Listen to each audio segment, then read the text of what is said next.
What you see behind me is a collection of the most common beliefs in fitness and nutrition, and the problem is, some of these are just total BS. Some are actually half true, and others are actually totally legit. But the key is knowing which is which, because that changes everything.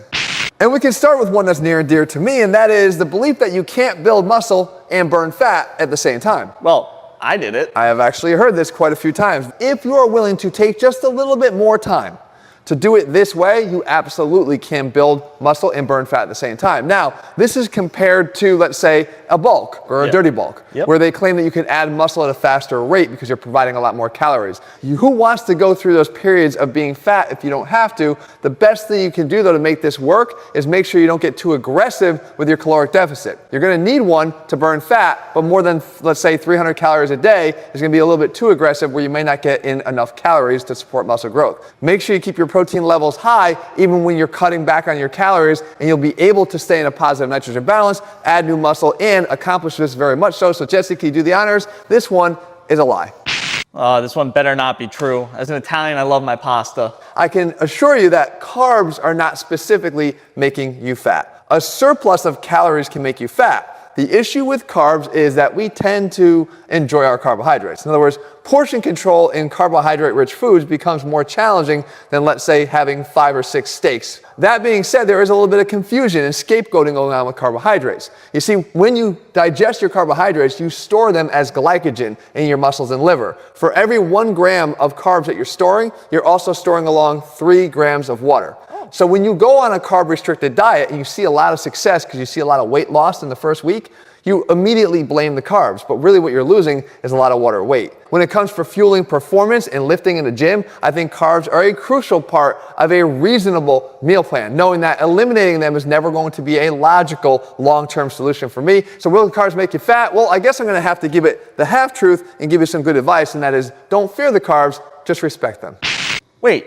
You can build an amazing body with just 6 exercises? The truth of the matter is, exercise variety is not a necessary requirement for building a muscular body, though it does keep your interest level up. When you have the right 6 exercises, you can actually build a lot of muscle. Okay. For instance, Arnold's Golden 6, rows, squats, deadlift, got it, bench press, got it, curls, got it. You remember the last one? Was it dips or overhead press? I believe it was dips, but actually either one, dips or overhead press. The key to all of those is that you can easily continue to perform those for many, many years to come, because there's a great opportunity to progressively overload on them, build your strength, and therefore continue to build muscle. Though the variety might keep your brain and head more in the game and more interested in your workouts, I also think that just continuing to make gains and see results would also keep you interested. So 6 exercises can do it. So for me, this is definitely a truth. Fasted cardio burns more fat than fed cardio. Well, it's actually based on research that shows that while we are in a fasted state, yes, we do burn a higher percentage of fat. We oxidize fat more readily to fuel our performance than we do when we're in a fed state. However, how we get our fuel and where we get it from does not determine what level of body fat we carry around. The only way we lose body fat is by being in a caloric deficit like we talked about before. The other thing that gets effectively lost in this belief, though, is that our body is good at energy balancing throughout the rest of the day. So if you burn more fat during your fasted workout, you're going to burn more carbs during the rest of your day. If you burn more carbs during your workout, a fed workout, you're going to burn more fat throughout the day. So it's like a credit card versus a debit card. At some time you're paying, whether you're paying now or whether you're paying later. I will say this, some people find it more convenient to not be doing the workouts on a full stomach, and therefore they increase their adherence to doing the workouts and their consistency goes up. So if that's the reason why you're doing it, then by all means, okay. But I will give it the mixed bag here because, again, there are some benefits for certain people, but it's not a magic elixir that's going to magically melt away belly fat. There are no bad exercises. Well, let me jump to the punchline here first. And that is, there are bad exercises. And the reason for this is not because of bad form, and it's not because you're not properly load managing. There are just some exercises that suck. And when you talk about an exercise like the upright row, we're considering an exercise that places your shoulders in an internally rotated position with extreme amounts of weight, usually in your hands, further driving your shoulders into that position, increasing the risk for impingement. And yes, there is such a thing as impingement without the need to do it. because I can give you an exercise that just simply changes the position of the elbows, the high pull, that does the same exact thing for the shoulders and helps you get all the positives, but it eliminates or almost completely eliminates the negatives or the risks involved with the upright row. The same thing can be said for a one-arm dumbbell row performed with one knee up on the bench. I've talked about the inherent risk to destabilizing the groin and the pelvic area by doing that exercise that way. Where's the compromise if we simply put both feet on the ground and do it from a more stable position and a more balanced position? The lats will still grow. So we can eliminate some of the risk and unnecessary risk by getting rid of some of the bad exercises and simply just choosing smarter exercises that will give us everything we're looking for in the first place. Next up, the belief that you can fix bad posture. You can, because you fixed my Your bad posture. That's right. Although the researchers tend to think sometimes you cannot. However, that's because there's a misunderstanding of what posture even is. Posture is not some sort of genetic trait. It can have some inherited elements like increased joint laxity or maybe even a curvature of the spine. But for the most part, posture is a dynamic habit that changes over time and is most often a learned behavior because of the things that we do day in and day out. But the good thing is if we can learn it, we can also unlearn it. But remember, you're not correcting your posture by simply standing up straighter for 5 seconds. You do it by moving better, training smarter, and building the habits that position your body where it needs to be automatically. So how do we do that? By strengthening what's weak, by stretching what's tight, by learning to reprogram motor patterns that, again, we have learned through habit that need to be reversed. But the fact is, through the right approach, which we actually have a couple videos on this channel that will help you do it, you can fix bad posture. And for me, this one is based soundly in truth.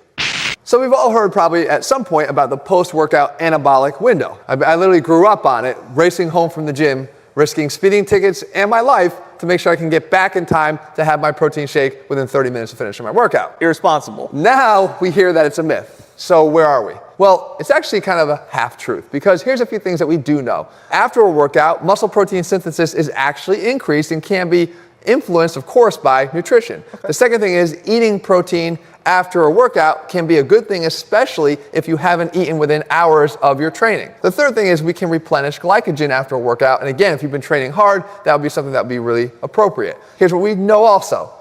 The window is not really a 30-minute window.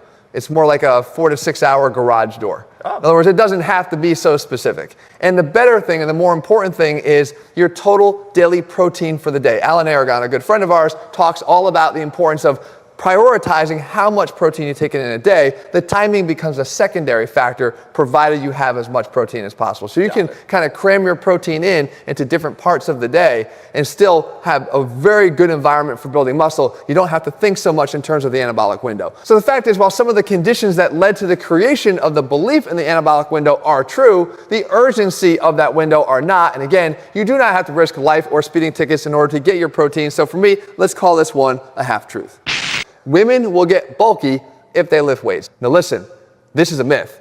You need to lift weights. If you want to be strong and healthy, you need to lift weights. And also you need to worry about your nutrition. Because at the same time that you are increasing muscle mass, you really should be prioritizing at the same amount a loss of body fat if you are carrying it, because that will keep you feeling lean and toned. Women have far less testosterone in their bodies than men do and are far less susceptible to getting big. It's not an accidental thing that you're going to start to look big and bulky like the women in your gym. The bodybuilders. Being lean, strong, and capable is something that all women, I'm sure, aspire to, and following a sound training plan and nutrition plan is what's going to get you there. But again, as far as this goes, I think it's complete garbage, and for me, it's getting the lie.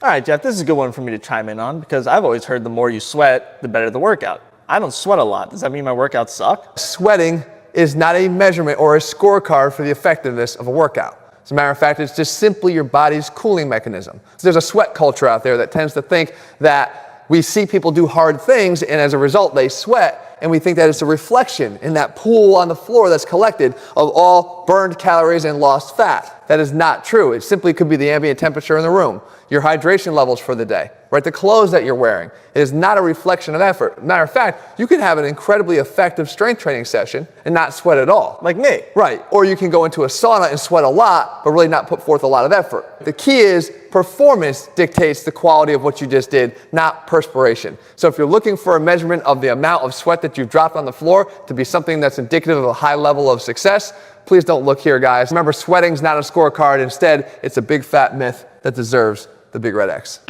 So the next belief here actually comes with a story. You see, I had a contractor at my house, and he had been working with me for a long time. He knew what we did with Athlete X, so I figured he's pretty familiar with our videos, and he's watched a lot of them. Except he came up to me one day and said, Jeff, I don't have a lot of time, so what exercise can I do for this? What's the one thing I can do for this? And he patted on his big beer belly. The fact is, you can't spot reduce belly fat with ab training, but the belief is there. And I will say this. There was one study done back in 2013 by Ramirez and Campillo. I remember it because it's been sent to me a million times. That showed a small, and I mean small increase in fat loss locally when people trained with high reps, one leg versus the other. Guys, when you're someone who's going like this and you can actually hear it echo, believe me, that study is not going to support your pursuit of doing one single exercise or one ab exercise to lose that belly fat. We're talking minimal effect there. You need to focus, as always, on nutrition. This is not going to get you where you need to be. So please stop doing ab exercises for the desire of getting the six-pack. Do them to make sure you have that muscle available to see once you fix that problem through nutrition. So for me, this is by far a truth. You cannot spot reduce belly fat with ab exercises. This one's gained a lot of popularity over the last few years, and that is knees over toes when squatting is bad. Well, knees over toes guy would like to have a word with you, Jeff. I've actually had quite a few words with knees over toes guy, Ben Patrick Jesse, probably because we agree with each other. And that is, I believe that squatting requires that your knees go past your toes, or at least out in that direction. Why? Because we know that in order to do a squat properly, it starts from the ground up, and that is your foot on the floor. In order to get a proper squat, you need to have enough dorsiflexion at the ankle, right? Being able to pull your ankle up. Well, if it's on the floor, how do we get dorsiflexion? By driving the tibia further over the toe, right? And by doing that, we actually allow the foot to absorb the forces better on the ground itself, rather than having the force be propagated up to places that shouldn't be handling it in the first place. Like the hips and the low back. Like the hips and the low back. So for me to do a proper squat biomechanically and to avoid undue stress on the hips and low back, you need to be able to drive that tibia over the toe. And that for me means that knees over toes squatting is bad. Not so. I think knees over toes squatting is good. So this is going to get a big lie here, and you really should be trying to do more of this.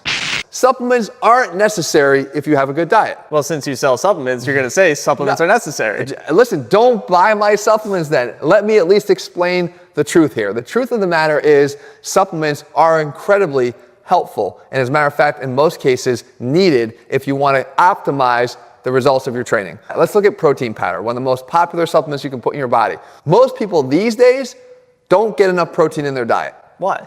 Well, I would say a lot of it has to do with the cost of protein these days. It's just risen over the last few years to amounts that people can't support through a daily whole food diet. True. They need to reach for things like a protein powder that allows them to more easily get there in a more economical way. But if you look at something more specifically like creatine monohydrate, you are not getting enough creatine monohydrate in your body consistently. And again, at an economical cost, because to do so, you'd have to eat a lot of meat. You're not doing that in an economical way that you can repeat with the frequency that's needed to see the benefits of creatine.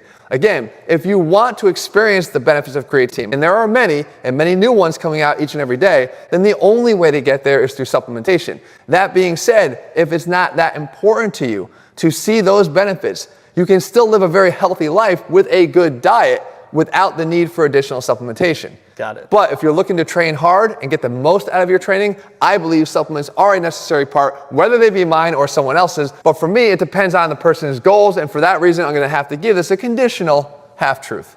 Was the bro science standard of 1 gram of protein per pound of body weight to build muscle a real requirement? I've heard that a million times. It's sort of based on the fact that 1 gram was really easy to remember. And it also erred on the side of making sure you had enough, making sure that you weren't underfeeding like I talked about before when it came to protein. That being said, research has shown that you can actually build muscle with a little bit less, like 0.7 to 1 gram per pound of lean body mass. So when we go round up to just total body weight, we're sort of assuring the fact that we're getting enough protein. However, newer research has shown that if you are somebody who's training in a deficit, trying to lose weight at the same time, like we talked about in the beginning, the protein becomes even more important. And having higher levels of protein has been shown to become more beneficial. Also, if you're training very hard or if you're very experienced and you really put out higher levels of output in your workouts, then even the higher protein levels can be helpful there. So we've gone as high as to say 1 gram to even 1.2 grams per pound of body weight. I suggest starting every meal and focusing on how much protein you're getting. About 40% of each meal would be a good place, and then building your meal around that. In this case, like I said, something like a protein powder could be that very economical way for you to make sure you're meeting your daily protein needs. As a matter of fact, I mentioned you didn't have to buy my supplements, but if you wanted to, Pro30G has a full 30 grams of protein per serving to make sure that you do. I'm just saying. But as far as the necessity of 1 gram per pound of body weight, well, let's just say again, we can get away with a little bit less for some, so let's call this one a half truth and move on. Training to failure isn't even necessary after all. Well, I thought it is now. Yeah, but it wasn't then. When was then? Like 2 months ago. Yeah, but now is now. Yeah, but it was the same guys. So when is it necessary? Now. On the first set? The third set, maybe. What about the second set? I don't know. I'm confused. I think everybody else is too. Fact is, I've actually been pretty consistent myself in recommending training to failure. Now, there is different context here. If you're training for strength like you, Jesse, training to failure really isn't the avenue to go down. Nope, because I don't want to get pinned under the bar. Right, we're just trying to build a separate skill set here. If you're trying to build muscle though, as I just pointed out, training to failure becomes almost a requirement if you're training in higher and higher rep ranges in order to even get the stimulus for new muscle growth. So is it necessary? I actually think it is necessary, particularly so for people who are just starting out, who have no concept of what their true capacity for lifting is. How many times have you seen it? Somebody will do a set and they'll stop 5 or 6 reps short, of failure. I used to do it. Right, it looks so damn easy when you're an observer from outside, they didn't even come close. So if they're following recommendations that say, hey, leave 1 or 2 reps in the tank and it's just as good as training to failure, no, they're not. They're leaving like 5 or 6 reps in the tank because they're taking that advice. So to objectively ensure that you've gone far enough, train to failure in good form. Now from there, if you want to back off a rep or so in subsequent sets, you at least know what true failure was, and you're ensuring that you're still within a muscle building range. Because research will show that it is almost just as good to perform a set with 1 or 2 reps at most in the tank as opposed to going all the way to failure, because it helps with overall recovery. But again, that's if you understand what true failure really is. We'll say sort of in the middle here, conditionally, we have both training to failure and maybe leaving 1 or 2 reps in reserve, but it requires you to understand what true failure and what your true capacity really is. Next up, recovery is the most important part of building muscle. Wait, Jeff, I thought steroids was the most important part of building muscle. Well, steroids promote recovery, which is the most important part of building muscle. Remember, you stimulate in the gym, you build muscle when you're recovering away from the gym, and for that, it gets the big green check mark for truth, and there's not much more to say.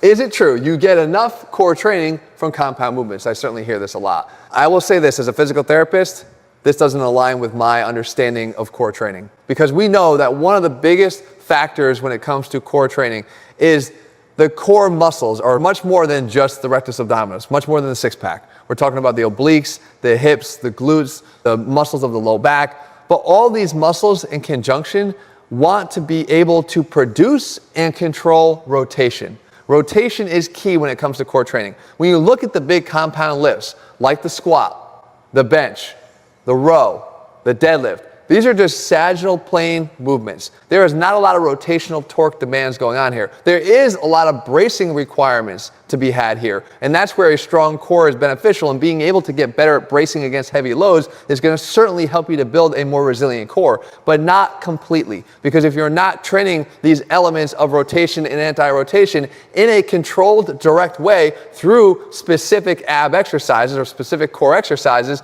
then you're not really fully training your core. So for me, I'm going to give this one a big red X because it's just a myth. I take a little bit of offense here to discrediting specific arm training, because you don't need it apparently, because compound movements, once again, save the day. You need to do arm exercises. Case in point, if you looked at the triceps itself, one of the biggest areas of your triceps is the long head, 2/3 of the size of your triceps. Which compound exercise are you doing? Which bench press variation are you doing that puts your arms back over your head so you get that stretch needed to more effectively target that head? There is none. There is none. Now, you could do other exercises like a heavy lying tricep extension, but it is a direct tricep exercise. So for me, when you're trying to build the biggest arms possible and also the most aesthetic arms possible, the compound movements, the big basic compound movements are simply not enough to do that. So for me, once again, we're getting the big red X here in terms of another myth busted. Sleep is the most important part of recovery. Not steroids? I think it's time I traded my natty card, you know? I think steroids.